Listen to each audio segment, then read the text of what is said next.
¿Qué tal? ¿Cómo están? Bienvenidos a esta nueva edición de Es Política, con una semana que ya va entrando en vidilla en la actividad política en septiembre. Tenemos temas importantes que hoy vamos a tratar con uno de los jóvenes de nuestro Congreso de los Diputados, Víctor Camino. Víctor Camino es el secretario general de las Juventudes Socialistas, es de Valencia y además es diputado en el Congreso.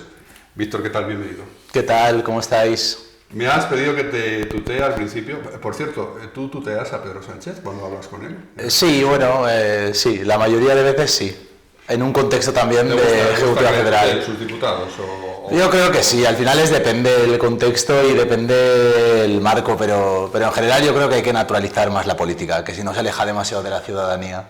Ayer vimos una escena bastante natural porque se enfadó mucho la representante de Junts con la ministra de Hacienda, María Jesús Montero, a cuenta de la senda de déficit, los presupuestos. La verdad es que en el Congreso estamos viendo escenas de unos rifirrafes tremendos entre los propios socios del gobierno, esto que Pedro Sánchez llama la mayoría progresista. ¿Dónde está la mayoría progresista? Bueno, yo creo que hay gente muy enfadada, pero realmente los que ganan son los más alegres, ¿no? Los que intentan hacer un proyecto de país que ilusione a la gente que nos ve y que piensa que detrás de ese ruido hay soluciones a su día a día. Yo creo que sí que hay una mayoría como en los países europeos de nuestro entorno. Hemos sido ahora mismo un país que se ha adaptado al contexto europeo, donde hay mayorías fragmentadas y donde tienes que acordar para hacer avanzar al país. Yo creo que acordar en ningún caso es traicionar, que acordar es más valiente que romper, y en ese caso yo sí que confío en que el gobierno pueda tener una legislatura de 3 años pese a todas las incertidumbres, y es verdad que bueno, que el ritmo no puede parar. Hemos entrado en una dinámica en la que hay mucho terremoto parlamentario a nivel de los últimos meses, pero bueno, si al final luego salen medidas, leyes y proposiciones que mejoren la vida de la gente, pues estamos dispuestos a asumirlos. Bien, la mayoría progresista se está viendo en serios aprietos, vamos a dejarlo ahí, por lo menos, con el asunto de la financiación autonómica, esto que Pedro Sánchez ha llamado la financiación singular. Estamos intentando saber qué es la financiación singular. Igual, tú, Víctor, que estás en el Congreso de los Diputados, nos puedes dar alguna información. ¿En qué consiste la financiación singular? ¿Es un concierto económico para Cataluña? ¿No es un concierto económico? ¿Es un medio concierto? ¿Qué es la financiación singular? Mira, yo soy valenciano y ahí en la Comunitat Valenciana recibimos de media una financiación que siempre ha estado por debajo de la media con este sistema. Es decir, nosotros, por ejemplo, cada habitante, cada ciudadano valenciano o cada valenciana recibe 900 euros de media menos que Cantabria, que es una comunidad que sale beneficiada del sistema de financiación. ¿Eso es singularidad o no es singularidad? Porque claro, ahora mismo se están cronificando unas desigualdades que afectan al día a día de la ciudadanía. Por lo tanto, yo creo que debe hablarse de una singularidad, pero para todas las comunidades autónomas, según su población, según su dimensión y según también determinados ámbitos que tenemos que contemplar, y tiene que haber una mesa de negociación. A mí lo que me preocupa es que el Partido Popular no tenga ningún modelo de financiación, porque Feijóo estaba diciendo hace unos años lo contrario de lo que decía Carlos Mazón en la Comunitat Valenciana, lo que proponía Carlos Mazón. Por lo tanto, es más difícil que se pongan de acuerdo el Partido Popular, que el Partido Socialista acometa una reforma que integre a todas las sensibilidades, a todos los partidos y a todas las ideologías, no únicamente por Cataluña, sino por mejorar España. Al final yo creo que la solidaridad es la punta de lanza de un proyecto que necesita garantizar la suficiencia de los servicios públicos. Y aquí me pregunto yo también, oye, ¿por qué no criticamos todo lo que ocurre aquí en la Comunidad de Madrid, en la que se depositan una barbaridad de recursos públicos por parte del Gobierno de España y van a manos de agentes privados o de entidades privadas que lo que hacen es simplemente no garantizar el derecho a una sanidad pública, a una educación pública o a unos servicios sociales? Simplemente hacen negocio con esos recursos que la Comunidad de Madrid les ofrece, sin garantizar la suficiencia, porque estamos viendo centros de salud colapsados o citas que llegan para 1 año o 2 años vista. Por lo tanto, creo que hay que hablar con rigor de este tema y también salir de esa M30 mental, ¿no?, de que los valencianos, los andaluces, en Murcia, en Baleares, en Cataluña, hay unos problemas de financiación cronificados que tenemos que superar. Bien, pero, a ver, entonces, si lo estoy entendiendo bien, cuando dice usted de financiación singular, dice que todas las comunidades tienen sus singularidades. ¿Pero eso qué quiere decir? Hombre, o sea, que tiene que ir cada comunidad a hablar bilateralmente con Pedro Sánchez a pedirle lo que considere oportuno, sin una coordinación. Yo creo que tiene que haber un Consejo Económico y Fiscal que intente articular esto. Pero es cierto que cada comunidad autónoma, por supuesto, tiene que ir a hablar con el Gobierno de España. Tiene que haber una combinación de lo multilateral y lo bilateral. Es decir, somos un Estado compuesto, pero no porque lo digamos ahora los socialistas, sino porque el Partido Popular o los demás partidos han jugado en un marco de Estado compuesto en el que somos cuasi federales y debemos un poco también clarificar cuáles son las competencias de cada una de las comunidades autónomas. Creo que eso es el paso adelante que vamos a cometer desde el Partido Socialista y en este caso pues Cataluña ha sido una excusa para empezar esa reforma del sistema de financiación. Yo confiaría, por lo que digo, yo me fío de que el Partido Socialista garantice la suficiencia de los servicios públicos. Del que desconfío más es de un Partido Popular que allá donde ha gobernado ha recortado siempre partidas y ha hecho más pequeño el estado del bienestar. Claro, pero entonces si todas las financiaciones son singulares, claro, todas van a querer tener la misma singularidad que Cataluña. Por ejemplo, Valencia va y dice, yo también quiero un concierto, ¿no? Bueno, o no, o pueden decir que no, pueden intentar, simplemente yo creo que aquí lo que todo el mundo debe querer es que haya solidaridad. Es decir, hay comunidades autónomas que tienen unas circunstancias determinadas y para crecer y para garantizar su crecimiento tienen que garantizar, o el Estado tiene que garantizar la solidaridad. Y eso es de donde no nos va a mover nadie. No va a haber una quiebra de la solidaridad, va a haber un incremento y va a haber también ese principio de ordinalidad que garantiza precisamente la solidaridad de las comunidades autónomas. Creo que vivimos en un Estado autonómico que ha sido un éxito, pero que necesita, lo que decía, clarificar competencias para garantizar suficiencia de servicios públicos. ¿Y es justo para Valencia lo que pueda pactar Sánchez con Cataluña, cuando lo sepamos realmente qué es lo que ha pactado, bueno, un concierto económico? Yo creo que vamos, que es justo porque va a cambiar el sistema de financiación y nosotros estamos completamente infrafinanciados.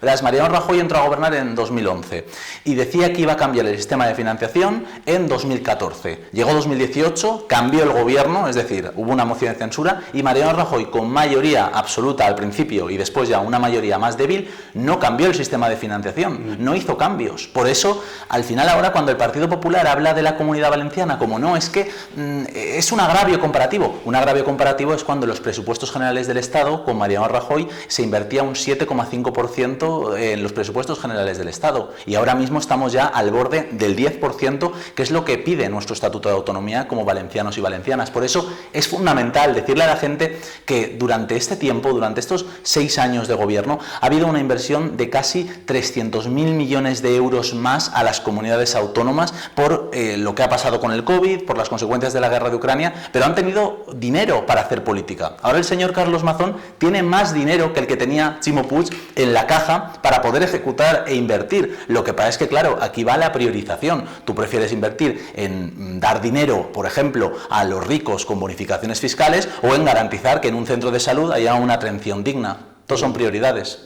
¿Y cómo está el clima en la bancada socialista? Porque aquí lo que sabemos es que hay una cierta tensión. Por ejemplo, que hay diputados socialistas pues, que no acaban de ver esto de la financiación singular y otros que no son diputados pero que tienen mando en plaza, como Emiliano García Paje, por ejemplo, que lo dice claramente, vamos, que no lo ve de ninguna manera y además está pidiendo a Sánchez el documento de lo que ha pactado, que todavía no lo hemos conocido. Esto en el Congreso me imagino que habrá también sus tensioncillas ahí en la bancada, ¿no? Bueno, yo creo que al final es que eso es el Partido Socialista, o sea, somos un partido que no somos verticales, discutimos, pero claro, discutimos permanentemente. Pero no se ve. No se ve, sí se ve, o sea, perfectamente hay declaraciones y se ve porque somos un partido vivo y si no discutiésemos me alarmaría. Hay veces donde discutes y te tiran. Hombre, porque yo creo que hay una dinámica también de cordialidad y el Comité Federal es al final Pedro Sánchez es el presidente del Gobierno, el secretario general y por supuesto se puede aplaudir y se puede discrepar. Lo que digo, discrepar es positivo y es bueno, lo que pasa es que tiene que hacerse con rigor. Yo le pediría a todos los secretarios generales o a todos los miembros del Congreso o a todas las personas que tienen carne del Partido Socialista Socialista que sean responsables con sus declaraciones y sobre todo que sepan que hay un acuerdo que va a ser bueno porque lo maneja el Partido Socialista. Decían lo mismo, es que siempre viene el apocalipsis. Es que leía el otro día que Feijóo en 2022 decía que venía una crisis económica brutal y estamos ahora mismo a finales de 2024 y vemos como las previsiones de crecimiento se revisan al alza y como ahora ha bajado la inflación y está en 2,5 puntos, la menor de toda esta etapa, y hemos conseguido atajar esta situación y no hay ningún apocalipsis, no hay ninguna crisis y simplemente pues los socialistas gobernamos, discutimos, discrepamos y ahora tenemos un congreso para unificar criterios. O sea que vosotros más o menos lo que habéis pactado es que los trapos sucios los laváis dentro y luego de cara afuera aplausos. Efectivamente, no así, por ejemplo, por no imitar el periodo, lo que ocurrió aquí con la señora Díaz Ayuso, que de repente la criticó Pablo Casado, la acusó de un delito y de repente pues se cargaron a Pablo Casado y continúa Isabel Díaz Ayuso al mando del PP, porque es la que manda. Luego tenemos un asunto muy polémico con el tema de, por ejemplo, el nombramiento del gobernador del Banco de España. Se habla de colonización de las principales instituciones del Estado. Bueno, tú eres muy joven y no te acordarás, pero sí que es verdad que la última vez que se nombró a un gobernador del Banco de España directamente desde el gobierno, es decir, que pasó del gobierno a la gobernación del Banco de España, fue la época de Franco. Yo tampoco vivía, pero tú ni te acordarás por lo joven que eres. Esta es la primera vez que pasa desde la época de Franco. Y ayer, quiero preguntarte por esto, porque ayer en el Congreso, me imagino que estarías, Félix Bolaños, el ministro de la Presidencia, decía justamente esto, sobre cómo las instituciones están siendo ocupadas por gente progresista, decía él. Ustedes hay algo que llevan fatal, y es que haya personas progresistas, capacitadas, idóneas en los puestos de responsabilidad en este momento en España. Y no es así porque hubo unas elecciones generales en España, como las hubo en 2019, donde se conforman mayorías en este Parlamento y hay un gobierno progresista, una coalición progresista. Cuando hay personas de prestigio progresistas en las instituciones en España, ustedes le parece que es colonizarlas. Pero, sin embargo, cuando son ustedes los que gobiernan y ponen personas de derechas, les parecen independientes, impecables. Pues mira, no hay quien se lo trague. Ustedes llevan fatal que hoy haya en España un gobierno progresista y, por supuesto, que nombra a personas progresistas de prestigio, de autoridad, idóneos para los puestos, para seguir gobernando España y para que sigamos avanzando 3 años más. Claro, Víctor, te quería preguntar por esto, porque no sé si esto también siembra algún tipo de discusión en la bancada socialista entre vosotros. Hombre, pues está bien que sea gente de prestigio, incluso, mira, que sea hasta progresista, pero, hombre, un poquito manteniendo también las formas de, bueno, que no pasen directamente de un ministerio a una institución independiente como el Banco de España. ¿Habéis discutido sobre esto? ¿Os parece muy bien? Mira, yo creo que de lo que tendríamos que discutir, lo que ha generado también a veces mucha duda, es que una persona que viene de la mano de Mariano Rajoy del Partido Popular, como es el señor Escrivá, después sea recuperado por el gobierno de España progresista y haga una buena labor en el gobierno, una labor independiente, una labor muy técnica, y ahora mismo, después de ese paso para servir a su país dentro del gobierno, pase a otra institución. ¿Esto es colonizar? ¿Esto es que los progresistas estén en puestos por estar? No, hay gente que da igual que sea progresista o sea conservadora, hay gente que tiene rigor y que tiene que estar en los espacios, pero aquí lo que decimos, la mesa tiene una pata escorada hacia la derecha, es decir, el tablero está inclinado hacia la derecha. Todas las personas que son de izquierdas no pueden ocupar ningún espacio, porque obviamente aquí la derecha es lo que representa el marco mental de institucionalidad, de lealtad y de españolidad. Bueno, yo creo que Escrivá es un gestor magnífico, viene del Banco de España y, insisto, vino de la mano de Mariano Rajoy porque fue nombrado en la IREF y viene del entorno del Partido Popular. Por lo tanto, yo he encantado de que haya perfiles como Nadia Calviño, que estuvo también haciendo una gran labor al gobierno y ahora está en el Banco Europeo de Inversiones. Y no escucharás a ningún conservador o a ninguna persona del Partido Popular Europeo criticar la posición de Nadia Calviño. Es más, se enorgullecen porque han trabajado muchos países con ella y han sabido de lo rigurosa que es en su análisis sobre las cuentas europeas. En el Partido Socialista habláis mucho de esto de la pata inclinada, de la mesa inclinada hacia la derecha, porque tú cuando hablas de derecha en España, ¿a qué te refieres y cómo ves esto del auge de la derecha en toda Europa? Bueno, yo veo que está la derecha y la extrema derecha y a veces se mimetizan mucho, porque al final aquí Núñez Feijóo dijo que venía para hacer política de adultos, para no gritar, para no insultar. Y hombre, yo veo cada sesión de control y cada vez nos insultan más y cada vez se ponen más nerviosos. Y la señora Ayuso dice que somos una dictadura, que somos una dictadura socialcomunista. Por eso viene Edmundo González a esta dictadura para pedir asilo, ¿no? Entiéndase la broma y la ironía. Entonces, aquí yo yo lo digo, hay una gran voluntad, ¿no?, para derrocar a un gobierno que intenta hacer avanzar al país y que de verdad que los datos no son malos, que a nivel de empleo España funciona y a nivel de crecimiento económico también. Hay problemas como la vivienda, hay problemas también como la bajada de rentas de familias en algunos casos, pero España funciona y necesitamos en ese momento trasladar una imagen y una actitud a la ciudadanía de que vamos a seguir, de que vamos a resistir, de que la derecha puede decir que viene el apocalipsis, pero es que nunca llega. Esto es como el cuento de Pedro y el Lobo. Cuando venga el apocalipsis nadie se lo va a creer, porque realmente estamos en un momento en el que España funciona. Vamos a ir terminando. Por cierto, tenéis socios en el gobierno, Víctor, que llaman derecha golpista a la oposición en Venezuela. Eso así, ha sido así, literalmente. Socios de Sumar, de Podemos. Los de Podemos eran socios, ahora ya no. ¿Cómo ves el asunto de Venezuela? Porque ayer se aprobó una moción que se reconocía a Edmundo González como presidente, una moción que presentó el Partido Popular, que finalmente apoyó el PNV. En el Partido Socialista también no acabamos de tener claro cómo veis el asunto de Venezuela y el asunto de Edmundo González, que le ha recibido, por cierto, estos días Pedro Sánchez.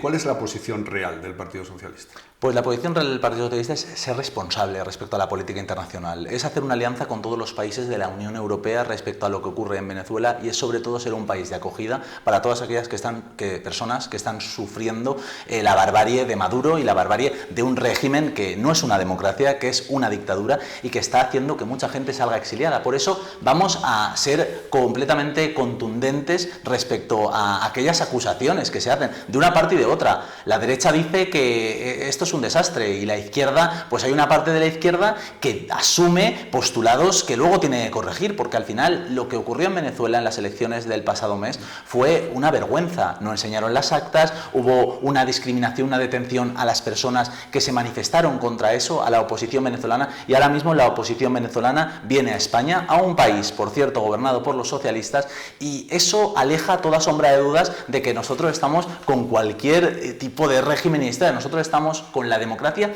y lo más importante de todos, que esto la gente lo tiene que saber, el trabajo que se hace de puertas para adentro, es decir, en los sitios o en los espacios donde realmente se influye, es mucho más importante que una declaración descafeinada y una declaración de hipérbole como hace la derecha española. O sea, que lo de ayer fue una declaración descafeinada.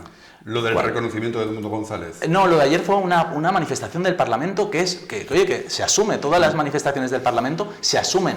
Ahora bien, el Gobierno de España es quien reconoce a los presidentes legítimos y el Gobierno de España no trabaja solo, el Gobierno de España está en la Unión Europea. Pero en ese asunto, por ejemplo, no decíais lo mismo cuando se reconoció a Palestina, no decíais hay que encomendarse a la Unión Europea, hay que ver lo que dice la Unión Europea. Es que el jefe de la diplomacia de la Unión Europea, que es Josep Borrell, ha estado completamente también alineado con esas tesis y ha habido un alineamiento y un liderazgo de España. Aquí también lo hay.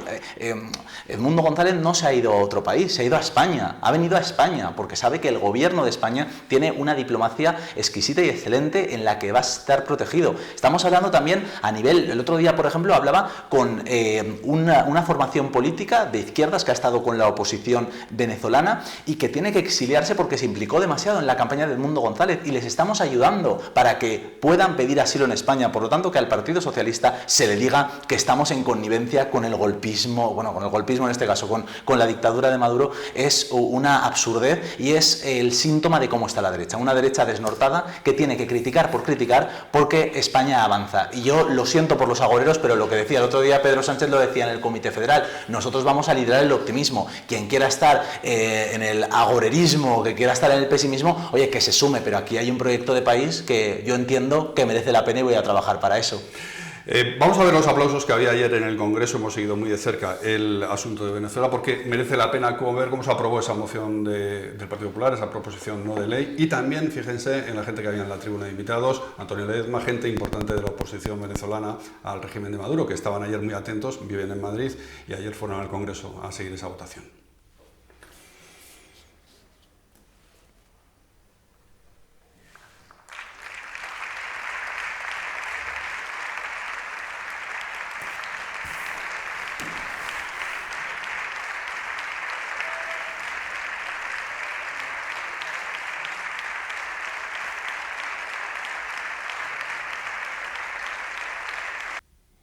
Antonio Ledesma, estabas ayer, Víctor, en esa votación, ¿verdad? Sí. Había un ambiente como de alegría, ¿no?, de parte de la oposición, de todas estas figuras de la oposición venezolana que se han ido viniendo a España, el último Edmundo González, por cierto. ¿Tenéis contacto con ellos? Sí, hay un dato, vamos, el gobierno de España reconoció ya, por ejemplo, a Leopoldo López, que estuvo el martes por la tarde, y ahora mismo esta semana ha estado reunido Pedro Sánchez, el presidente, con Edmundo González. Por lo tanto, hay un buen trato. Lo que pasa es que no queremos utilizar esto de forma partidista o de forma interesada como está haciendo la derecha. Yo creo que la derecha tiene también buenas relaciones, posiblemente con la oposición venezolana, pero cuando vienen a España lo hacen porque hay un gobierno que les ampara y ese gobierno está liderado por el Partido Socialista. Por eso yo veo a veces una absurdez, lo decía, que intenten acusarnos de cuestiones que no son.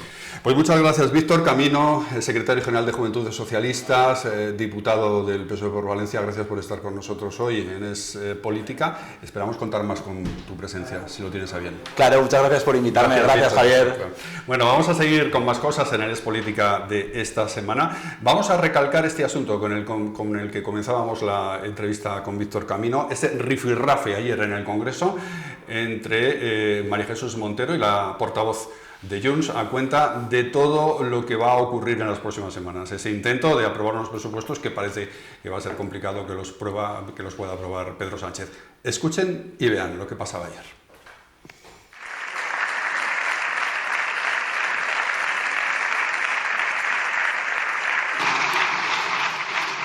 Gracias, señora vicepresidenta. Señora Nogueras. Ni el acuerdo inconcreto publicado por usted aclaran en qué consiste exactamente dicho acuerdo, y tampoco nos ha dicho la cifra que debería saber si realmente hubiera cerrado un acuerdo de financiación para Cataluña. Queda claro entonces que no hay concierto ni nada que se le parezca, y esto también lo sabe el Partido Popular. Y ayer usted aprobó otra vez más el techo de gasto en el Consejo de Ministros. Hablemos claro. Europa les dice a ustedes que se pueden gastar 40.000 millones de euros el año que viene como déficit. Y el modo en cómo ustedes van a repartir estos 40.000 millones de euros va a ser lo que vamos a tener que votar aquí. ¿Y cómo se repartirán? Esto es lo que ustedes no cuentan. Pues de estos 40.000 millones de euros han decidido que se quedan para ustedes casi el 90%. Más de 35.000 millones de euros, sin contar en qué se los van a gastar, porque no se los van a gastar ni en pensiones, ni en paro, ni en servicios sociales, ni en enseñanza, ni en salud. 35.000 millones de euros se los quedan ustedes. Y para Cataluña, ¿qué le toca a Cataluña? Dice usted que su propuesta beneficia a todas las comunidades autónomas. Miente. Ustedes se quedan 35.000 millones de euros y lo que le toca a Cataluña no llega ni siquiera a 100 millones. Si se creen que luchamos por la independencia para acabar conformados con un poco de gasto, es que todavía no han entendido cómo actuar en el partido que representamos, el partido del presidente Puigdemont. Queremos el control, queremos que Cataluña, ni Madrid ni ustedes, que Cataluña mande sobre todos los ingresos, sobre todos los gastos y todas las políticas de Cataluña. Este es el debate real, el poder. O lo tiene Madrid o lo tiene Cataluña. Y recaudar y enviar el dinero de los catalanes o devolver el dinero de los catalanes a la caja española ni es concierto, ni es poder, ni es tener la llave de la caja. Señora ministra, si quiere resultados distintos, haga cosas distintas. Hoy es el 11 de septiembre, el Día Nacional de Cataluña.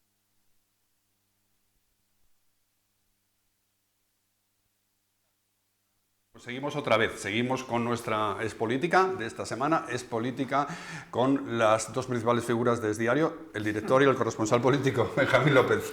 Muy buenas. Bueno, habéis seguido también lo que ha dicho nuestro invitado de hoy, el secretario general de Juventudes Socialistas, Víctor Camino. Por cierto, no sé si tienes alguna apreciación, la entrevista, algo que te haya llamado la atención. También la visión que tienen los jóvenes socialistas sobre lo que está pasando con el gobierno de Pedro Sánchez.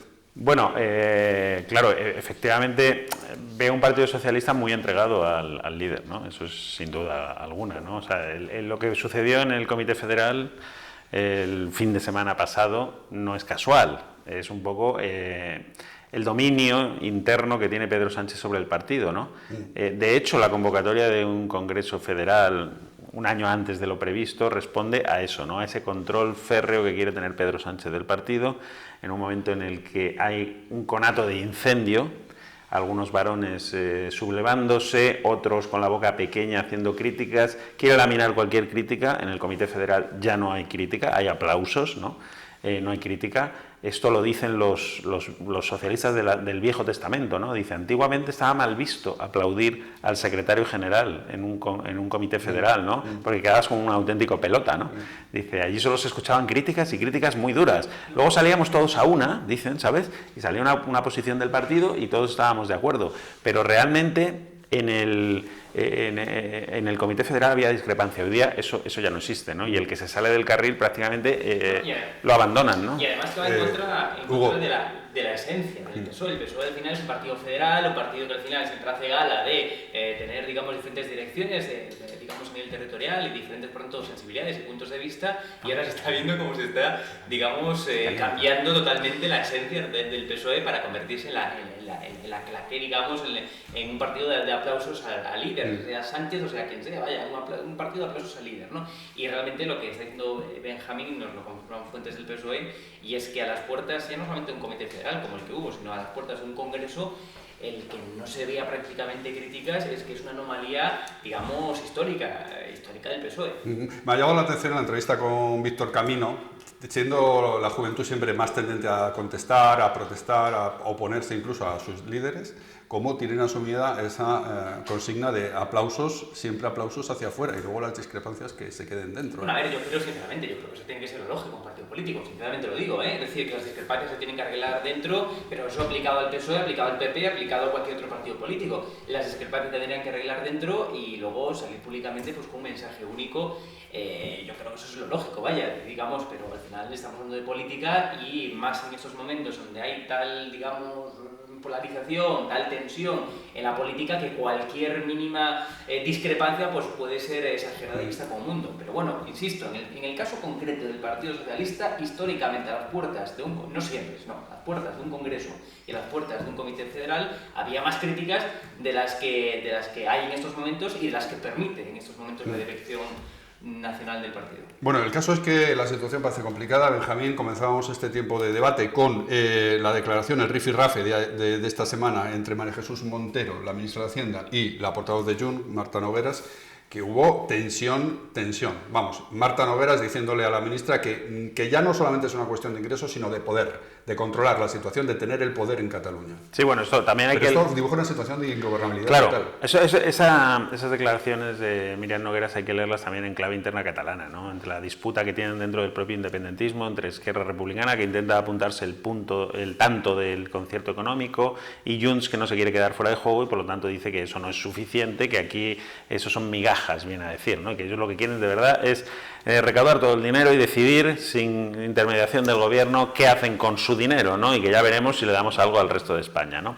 Por lo tanto, ese es el contexto, ¿no? Pero es verdad que denota que Pedro Sánchez está solo. Puigdemont no admite que le hayan dejado sin la presidencia de la Generalitat, ya amenazó: si yo me quedo fuera de la Generalitat, desde luego olvídate de tener un apoyo parlamentario de Junts, y lo está cumpliendo y lo va a seguir cumpliendo. Ayer le dijo que nanay a la senda de déficit, que es el paso previo a los presupuestos generales del Estado.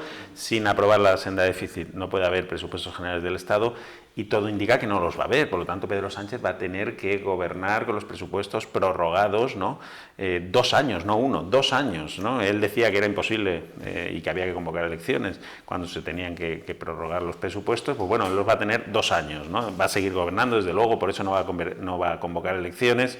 Pero esa es la realidad ahora mismo de la situación, que Pedro Sánchez no tiene nunca ha tenido mayoría progresista, lo que él llamaba progresista, ¿no? Porque se apoya en Junts, que es un partido muy conservador, se apoya en PNV, que es un partido muy conservador, pero esa mayoría progresista no ha existido. Pero en todo caso existía una mayoría Frankenstein, como la llamaba Rubalcaba, ¿no? Una mayoría Frankenstein que le permitía sacar adelante votaciones en el Congreso. Esa mayoría Frankenstein también ha desaparecido. El PNV empieza a distanciarse también, porque huelen la sangre. El PNV es muy listo, es muy listo.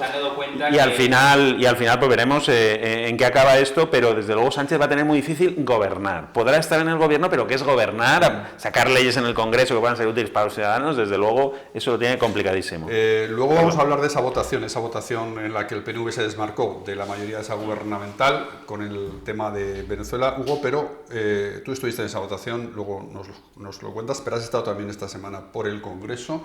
¿Cuáles son los hilos que has percibido en ese Partido Socialista que parece que tiene discrepancias, pero muy de cara adentro, sin sacarlas fuera, y que no saben muy bien realmente qué es lo que ha pactado Pedro Sánchez con Esquerra Republicana, cuenta la financiación? ¿Qué es lo que has percibido en el Congreso? Lo que he percibido es que ellos mismos ven como que no va a salir adelante el tema de la financiación circular, y de ahí que se permitan el lujo de no explicar lo que significa financiación circular como concepto, sino nos explican lo que es financiación, que todo el mundo lo sabe, yendo a buscar la RAE se puede saber perfectamente lo que significa financiación, y singular, diciendo las obviedades de que cada territorio, de cada comunidad autónoma, pues tiene sus peculiaridades. Es una obviedad como la copa de un pino, ¿no? Entonces, más allá de eso, no se consigue ningún tipo de explicación del pacto, más que nada porque, tal y como publicamos en este diario, es que no lo saben lo que han pactado, porque tampoco, tan siquiera hay un documento firmado al uso, ¿no? Es decir, un pacto entre dos partidos políticos, por tanto, con las firmas de un partido político y con la firma del otro, eso no existe. Lo que hay, como mucho, se puede denominar una nota informativa, y por tanto es que no saben lo que han pactado con RC, y ellos entienden que, bueno, es decir, otorgar esa soberanía fiscal, que grosso modo es el 100% de los impuestos para Cataluña, y por tanto, por consiguiente, es un concierto económico como tiene el País Vasco, como tiene Navarra. Saben que eso hay que modificar la LOFCA, que es una ley orgánica que requiere de mayoría absoluta en el Congreso, y si ya para sacar adelante, bueno, pues estábamos viendo estos días una PNL que le ganó Feijóo a Sánchez, pues ya lo tuvieron complicado para vencerle al Partido Popular, pues imagínense ustedes con una mayoría absoluta que requiere para modificar esa LOFCA imprescindible, mínimo, imprescindible para darle esa soberanía fiscal a Cataluña. Ellos creen que no van a salir adelante y por lo tanto juegan con eso. Claro. Esa es la percepción después de haber hablado con la Dirección Nacional del PSOE, con varios miembros de la Dirección Nacional del PSOE y hasta incluso con varones territoriales. La pregunta que está en todos los mentideros, Benjamín, esta semana, en estos primeros días de septiembre, es: visto lo que estamos viendo en estos primeros días del curso, ¿hasta dónde puede llegar esta legislatura? Es lo que nos estamos preguntando todo el mundo. Pues hasta que Sánchez quiera, ¿no? A ver, yo creo que una democracia europea al uso, cuando tienes una minoría parlamentaria, cuando no tienes capacidad de legislar, cuando el gobierno se ha quedado sin socios, pues sin presupuestos, además, como va a suceder en este caso, pues la salida es una, ¿no? Que es convocar a los ciudadanos a las urnas ante la imposibilidad de gobernar, porque vuelvo a lo de antes, una cosa es estar en el poder, una cosa es estar en la Moncloa y otra es gobernar, ¿no? Sánchez tiene muy difícil gobernar, aunque él diga que va a aplicar su agenda independientemente de que tenga el apoyo del legislativo o no. Eso es imposible. O sea, si no tienes el apoyo del legislativo, bueno, podrás tomar medidas pequeñas que no requieran ninguna modificación legal, pero desde luego estás atado de pies y manos, ¿no? No puedes gobernar. Por eso digo que en una democracia normal, lo que pasa es que aquí estamos viviendo cosas que no son de democracias normales. No es normal que un presidente compre su investidura con unos votos a los enemigos de su propio país, ¿sabes? Bueno, estas cosas que han sucedido en España no es normal, ¿no? Y tampoco es normal que la legislatura aguante sine die, en teoría hasta 2027, ¿no? Sin que el gobierno tenga una mayoría que le respalde en el Congreso de los Diputados. Pero bueno, el plan de Pedro Sánchez de momento es resistir, además tiene un Congreso federal en el que se va a rearmar. Hay quien dice que quizás en un año, con el partido ya a su gusto, rearmado y configurado, pues quizás para finales de 2025 pudiera haber elecciones anticipadas, no lo sabemos. Pedro Sánchez, si por algo se caracteriza, es por ser un buen estratega, la verdad. Siempre ha sido un muy buen estratega para sus intereses, pero siempre ha logrado solventar hasta ahora, ¿no?, todas las dificultades que se le han puesto por el camino. Entonces veremos a ver qué tiene en la cabeza, pero ya digo, lo normal sería convocar a los ciudadanos a las urnas. Luego hay otros frentes abiertos que han estado un poco congelados durante el verano, pero que se vuelven a abrir, como el caso de Begoña Gómez, con ya cosas que sabemos nuevas, por ejemplo, que el máster se ha caído de la Universidad Complutense, no va a seguir ese máster, y que la Fiscalía apoya la querella del gobierno de Pedro Sánchez contra el juez Peinado. Esto tiene que ir evolucionando en las próximas semanas y se tiene que reabrir. Veremos a ver los pasos que vamos conociendo, ¿no?, en los próximos días. Bueno, en cuanto a la cátedra, pues efectivamente, o sea, yo creo que esto era la crónica de una cátedra... Una caída anunciada. Caída anunciada, efectivamente, y bueno, a la Complutense no está beneficiando en absoluto, ¿no?, pues ese, bueno, el que continuara esa cátedra, y por mucho que digan que puede ser problemas de financiación, de consecución, de sponsors, etcétera, lo que es un paso para que no se manche más todavía la imagen de la Complutense. Yo creo que es algo evidente, ¿no? En cuanto al caso Begoña Gómez, siempre digo lo mismo, tiene que ser un juez, o sea, aquí en España vivimos un Estado de Derecho. Entonces, eso implica que hay que investigar todo lo que haya, evidentemente, indicios, y desde luego tendrá que ser un juez quien determine si hay algo o si no hay nada, ¿no? Eso yo creo que es evidente. Vivimos un Estado de Derecho y es presunción de inocencia hasta que se demuestre la culpabilidad y hasta que haya una sentencia, ¿no? Más allá de eso, yo creo que es un caso que está desgastando al gobierno. Yo creo que es evidente. El caso de Begoña Gómez, el caso de Begoña Gómez, el caso Koldo, el caso incluso también hermana de Pedro Sánchez, son 3 casos que están desgastando al gobierno.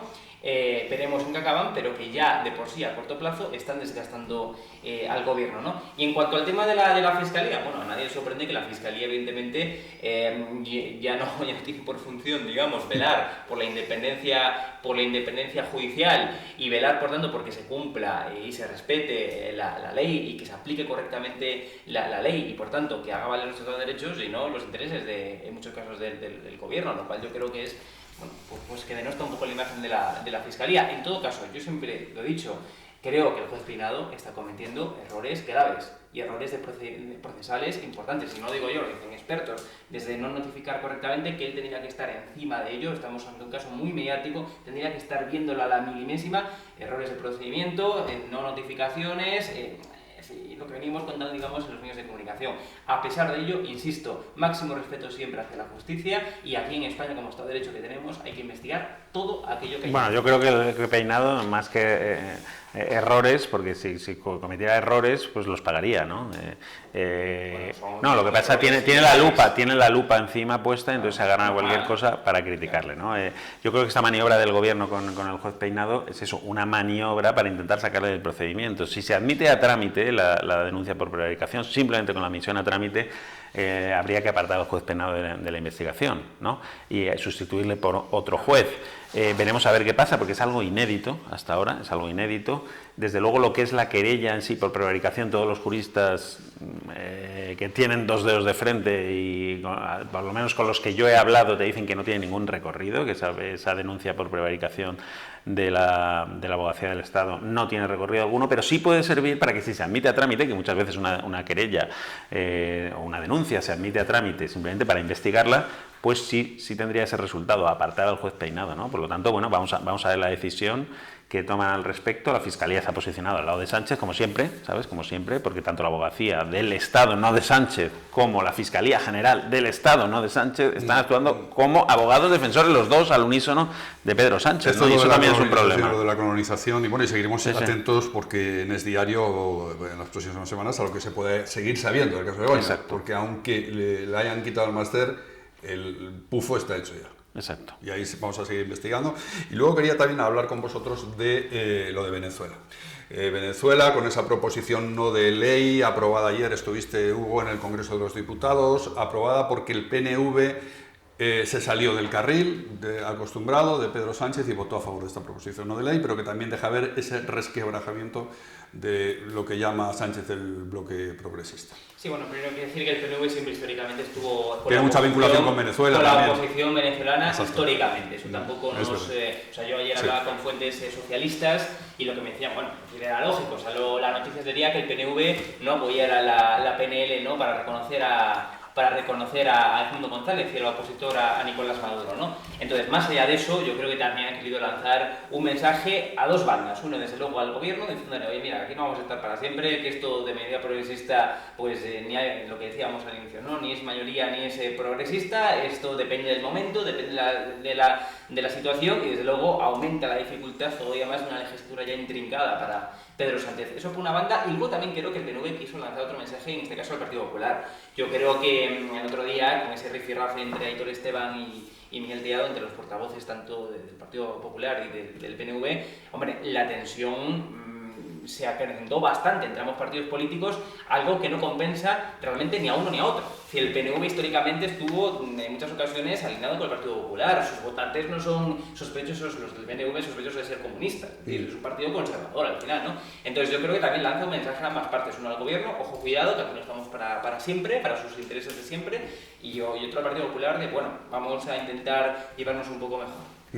Cayetano Álvarez de Toledo tuvo una intervención muy destacada esta semana defendiendo esa posición del Partido Popular, esa proposición no de ley. Vamos a rescatar un breve resumen de lo que dijo la diputada del Partido Popular.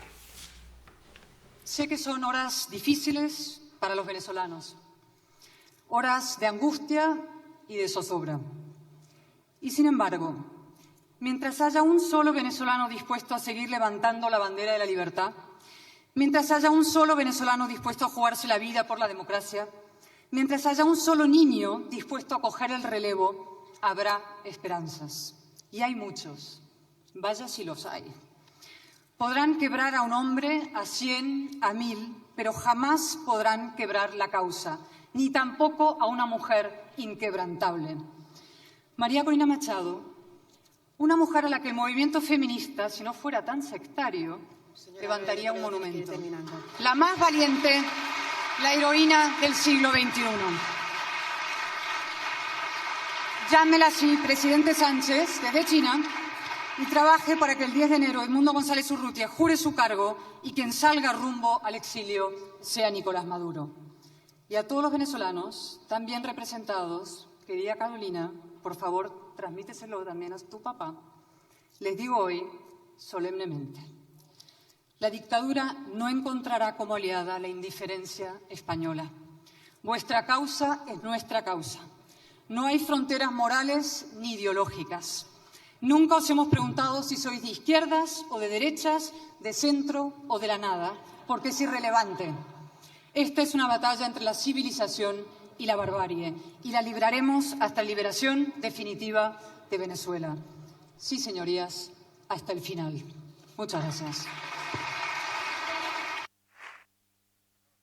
Está muy vinculada a este asunto de Venezuela ya desde hace años, y esa proposición que por lo menos, lo decía Hugo también en sus intervenciones de esta semana, por lo menos ha obligado al Partido Socialista a salir de la ambigüedad y posicionarse un poco más con todo esto. Bueno, siguen poco, ¿no?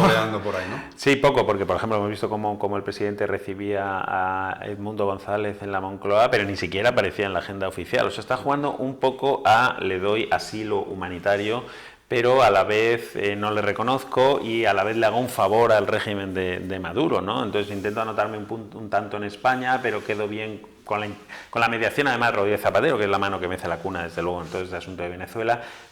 Pues bueno, una solución ahí que yo creo que no acaba de convencer a nadie ni gustar a nadie, ¿no?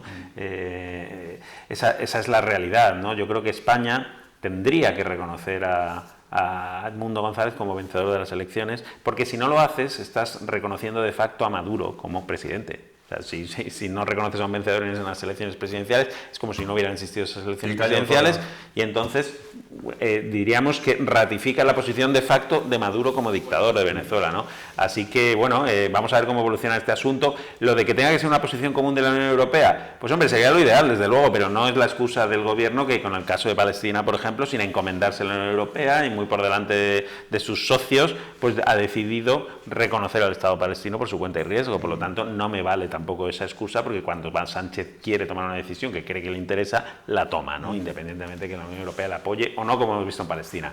Queda en mal lugar la oposición, es una desgracia auténtica para Venezuela que el que ha ganado las elecciones se tenga que marchar, y desde luego veremos a ver si el gobierno es capaz de presionar junto a la comunidad internacional para que Maduro deje el poder, porque lo que no puede ser es que se celebren unas elecciones que las pierda el que está en el poder, que estaban viciadas ya de antemano porque habían inhabilitado a la principal candidata opositora, como era María Corina Machado, ¿no? Y al final se celebran las elecciones, gane la oposición, y aquí sigan el poder Maduro, ¿no? Pues hasta enero hay para que pues vamos a ver algo, que es cuando tiene que ser la toma de posesión del nuevo presidente venezolano, así que se inicia ese tic-tac que decía Hugo Chávez, ¿se acuerdan? Cuando lo decía, lo del tic-tac. Hasta enero del 25. Veremos a ver lo que va pasando, vamos a seguir muy atentos porque nuestro compromiso con la democracia de Venezuela en Es Diario es claro, vamos a seguir muy atentos a lo que ocurra allí también y a todo lo que ocurre en España. Esta ha sido la edición de Expolítica de esta semana. No se desconecten y suscríbanse al canal. Suscríbanse a nuestro canal Es Diario Televisión. Seguimos conectados, Es Diario, es noticia.